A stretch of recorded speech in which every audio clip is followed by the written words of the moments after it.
What's up, world? It's your boy, Mike Muse. Welcome to the conversation of the Mike Muse Show. I am so excited to be in conversation with you all today. Happy Saturday.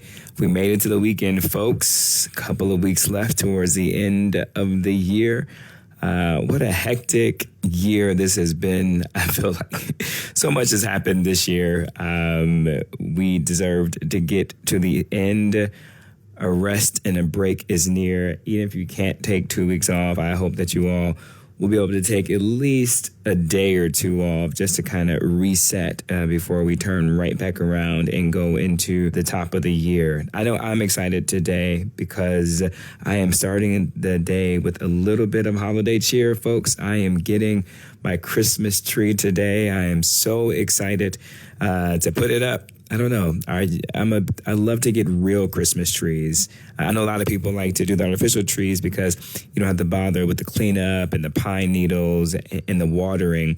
But there's just something about a real tree that I enjoy. I enjoy the smell, the fresh pine. But also too, I've also seen in stores where you can get like these, for lack of better words, incense ornaments that you can hang on your tree that are essentially just pine stick incense to get the smell of fresh pine, even with your artificial tree. So check that out. I can't wait. I'll maybe even post my tree later on this evening once I do all the tree trimming. And I can't wait. I'm going to have some people over a couple of times next week, some eggnog, some holiday cheer, maybe have some food and some friends over and kind of get into the festive cheer because it is lots of holiday parties here in New York City. New Yorkers go hard in the paint during the Christmas time and the holiday season with all the end of the year holiday parties. But that helps me get into the Christmas spirit, in particular watching the Christmas holiday movies. Those are my favorite. The more cheesier, the better. But let's just get into it, folks, because we have a lot to unpack today. From the looming threats to TikTok's future here in the United States. I've been talking all day yesterday on ABC News about this, to the changing landscape of global trade, and of course, the highly anticipated college football playoff format. Yep, all that's coming right here. So listen, grab you something to drink, something to snack on, and let's just ease on into these conversations. In particular, I'm excited to really talk to you all about college football because it's a big day. It's a big weekend tomorrow with Selection Sunday coming up. But let's kick things off with the most high-stakes stories that are out there right now. I mean, when I say ABC had me in a chokehold yesterday, and it was such a pleasure to do it too, to be able to talk about TikTok. You guys know I love tech policy and discussing tech policy.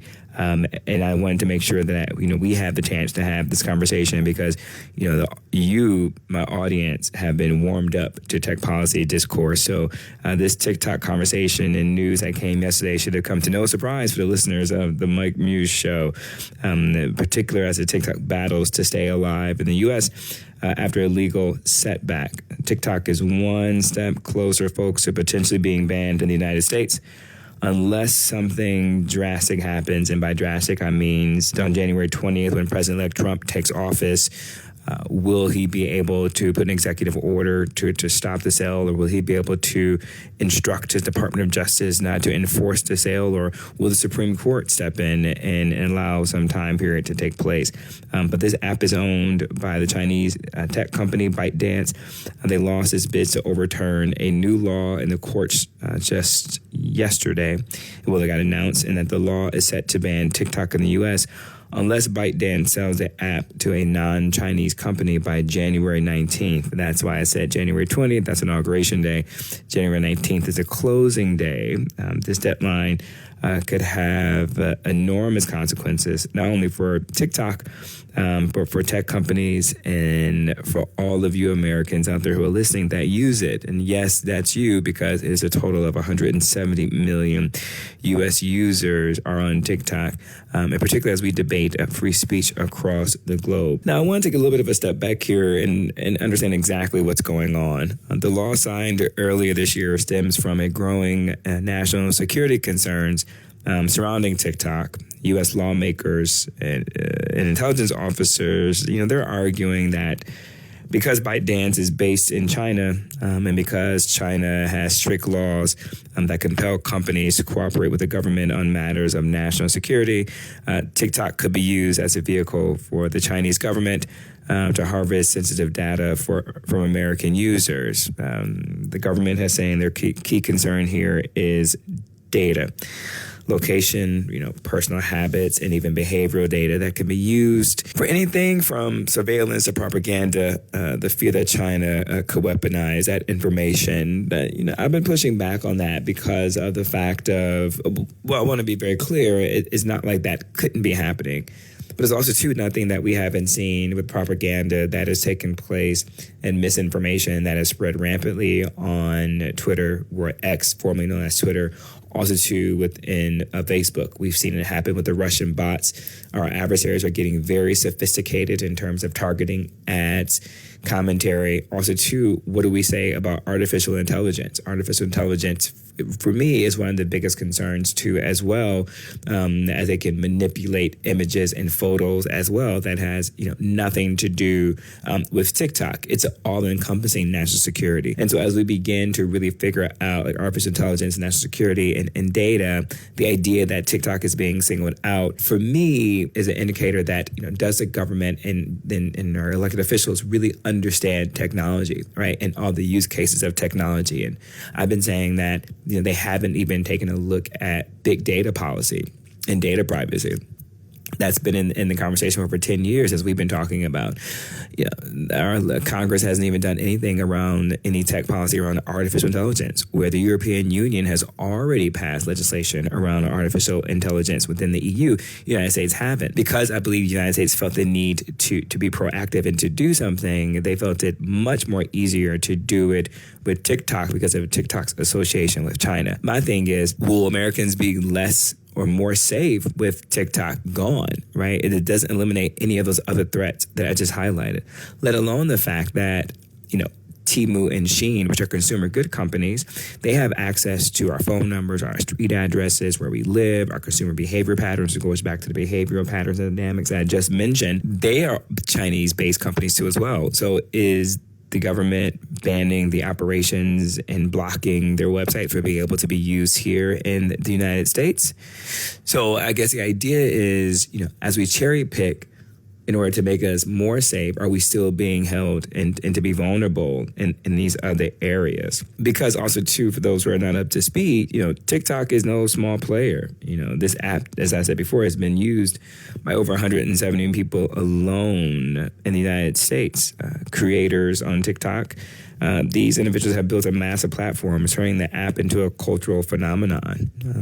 It's reshaped the way we consume content, influenced trends. It's really fascinating, even how people receive news.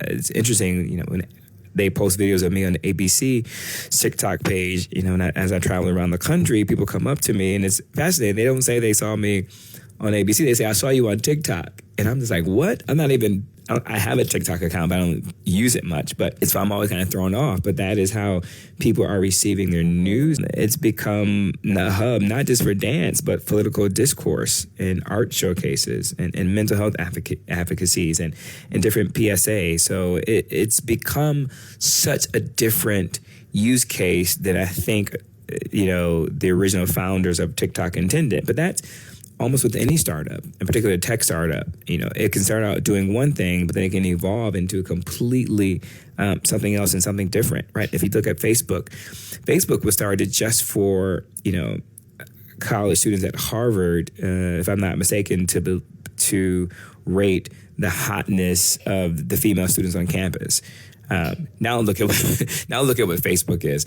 Not only is it Facebook, but now it's called Meta, which Meta now owns Facebook, Instagram, and WhatsApp, right? So again, things can evolve into different use cases. Because TikTok has evolved into different use cases now, let's talk about what the stakes are, which are huge. This legal challenge is one of the first of its kind that raises some really important questions about the intersection of national security and free speech. TikTok argues that this law violates the First Amendment rights of its users in the United States, claiming that a ban could infringe on Americans' freedom of speech. This is a powerful argument. especially considering how much of social and political discourse have moved onto platforms like TikTok, whether we like it or not, whether it's right or wrong, whether it's moral or ethical, that's neither here nor there, whether it goes against your opinion, but this is just where it is. From viral videos to grassroots organizing and literally everything in between.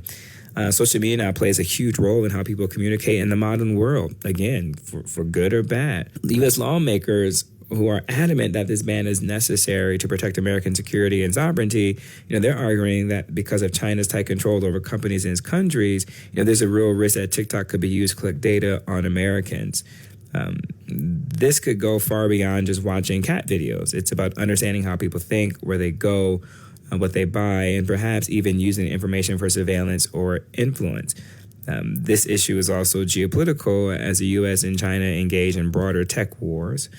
TikTok has become a symbol of the battle for digital dominance. And I think that's kind of really what it is and what's at stake when you really think about this, because, again, these are all the other platforms that could be used. What's interesting, TikTok is saying with the difficulty with the sale is that, one, if they remove the U.S. component from the main hub and system, that would change the way the algorithm works, which is why so many Americans enjoy TikTok, is because of the democratization of the algorithm. It's because the way it just suggests organically social media posts to pop up into your feed is allowed exposure for so many other, potential creators and influencers to gain new audiences, because it's not relegated to tools and products that other social media platforms use in order to weight a person's post within the algorithm and within the algorithm system.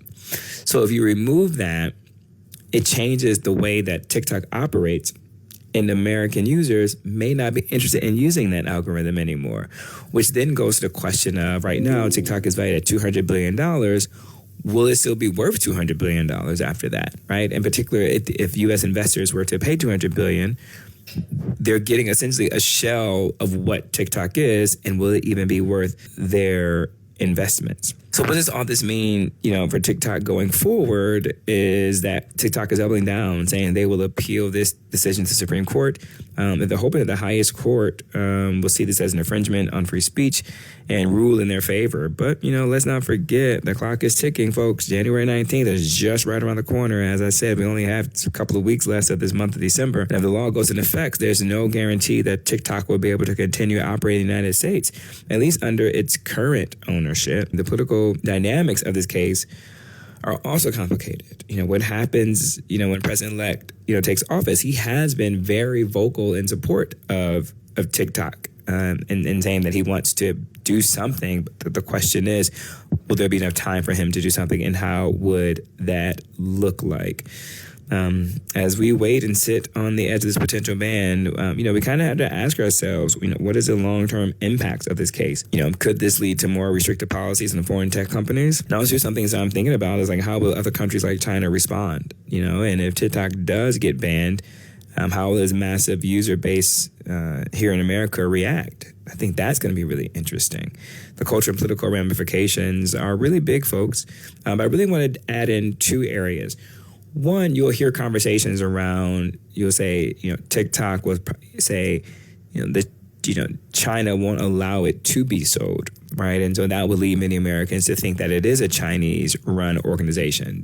Well, to give context to that, China has a law that they established in 1998 that said that they have a catalog of restricted tech products that can be exported. Back then, it was more in the physical realm. They've updated it in 2020 to include more of the digital, the SaaS, the artificial, and the big data cannot be exported from China. So this isn't just specifically for TikTok. This law has been around since 1998. Also, too, what's interesting to note is that China already banned Facebook and YouTube and other social media apps from operating within China because it's a communist and it is Chinese government run. The Chinese government runs media. It's a state-run media. Do they have free and fair elections? They will tell you yes, but we all know that's just not true. The current president has a lifetime appointment. So there's some things to get into here. And this isn't about defending China whatsoever. This is really looking at making sure and holding Congress feet to the fire to make sure that they are establishing tech policy that is effective, that has an impact in putting safeguards on American people around artificial intelligence, around big data. When they're using TikTok as a shiny object, it's distracting from all of the other consequential issues that we're having. Because after TikTok, I don't hear them saying anything about artificial intelligence law. They just keep talking about TikTok. But there's so many other issues at play. And continuing, as I begin to keep the conversation going around tariffs, last week we talked about the impact of President Trump-elect's potential tariffs that are happening. Well, we've seen some action this week as a result. You really do see Europe and South America strengthening their ties.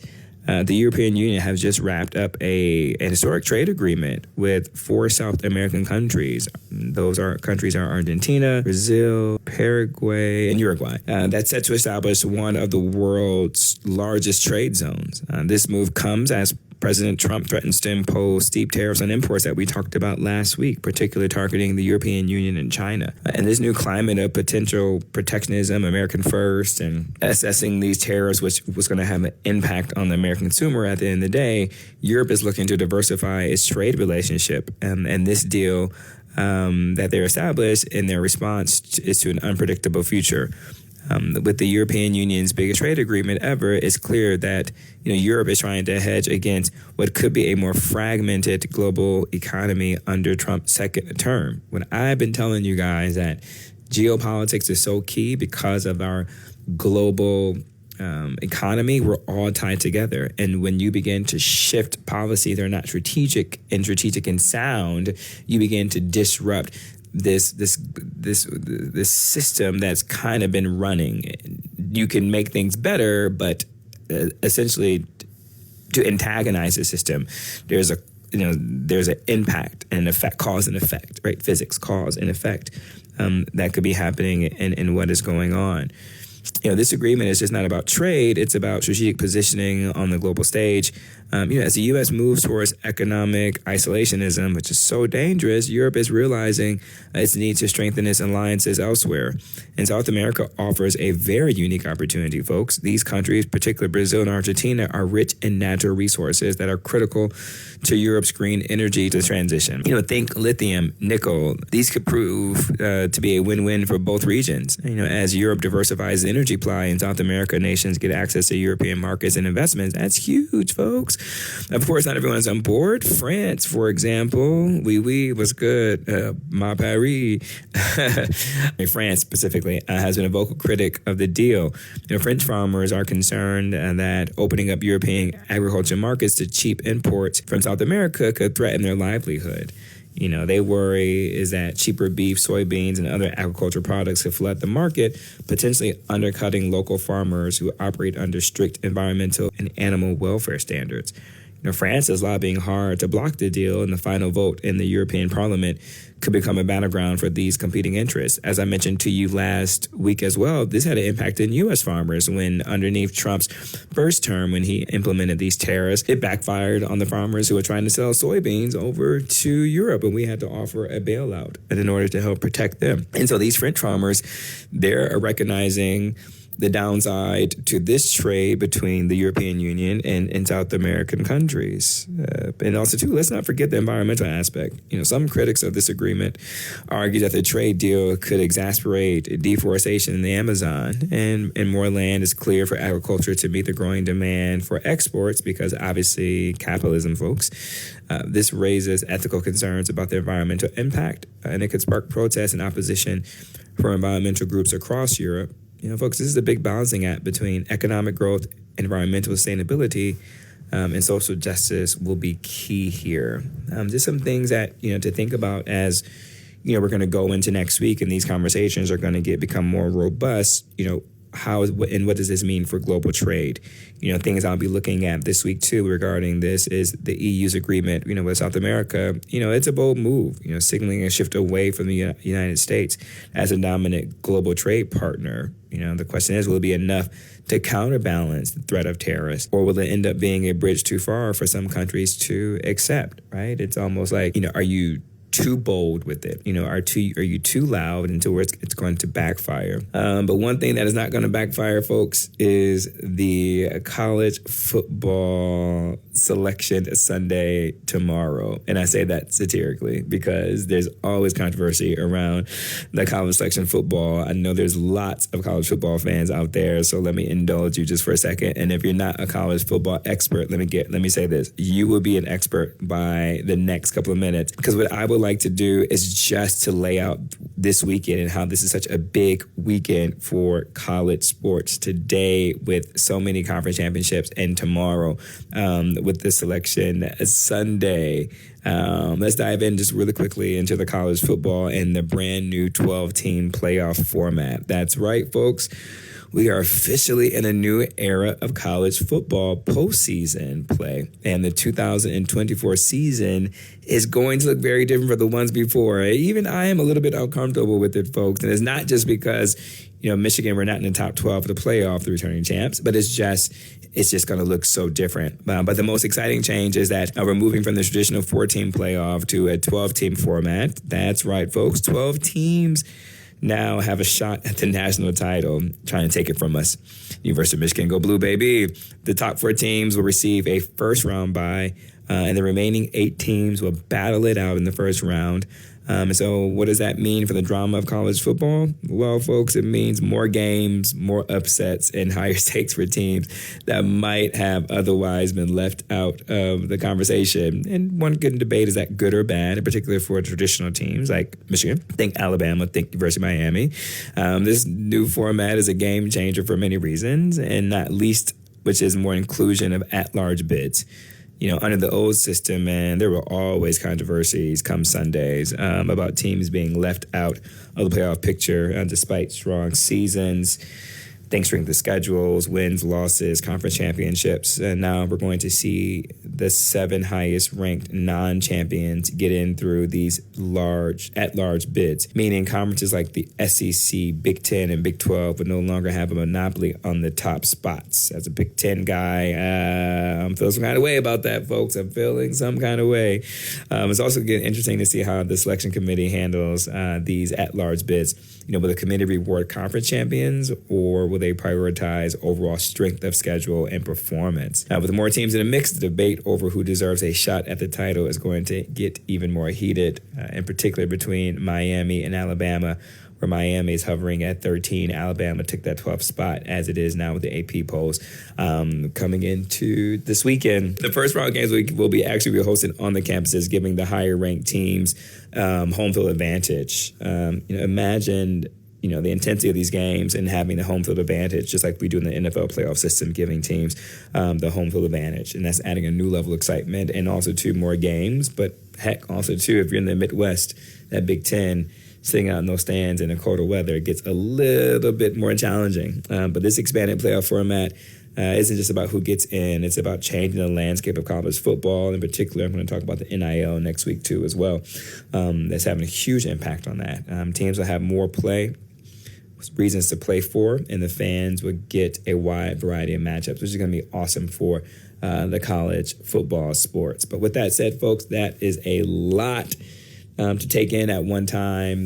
But man, like I said before, it's just so much to unpack, and I am so excited. I have so much fun unpacking this with you. It's exciting times here in America. It's exciting times here in the globe. And when I say exciting times, this is just such key moments of transitions that we're experiencing here. And it's so important that we pay attention and to figure out how it's all going to work out.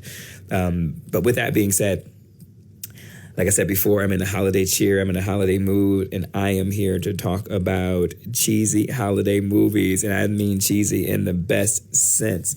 I have a very special guest coming up on the other side, Etienne Maurice, who is on a new Christmas holiday movie that I cannot wait to discuss. You know that name. That is Shirley Ralphson. Yes, folks, Shirley Ralphson is acting, and he has a really dope movie that is out right now, and I'm so excited to bring it to your attention and have a dope conversation with his brother. So stay right there, grab some coffee, a little drankety drink, and be right back.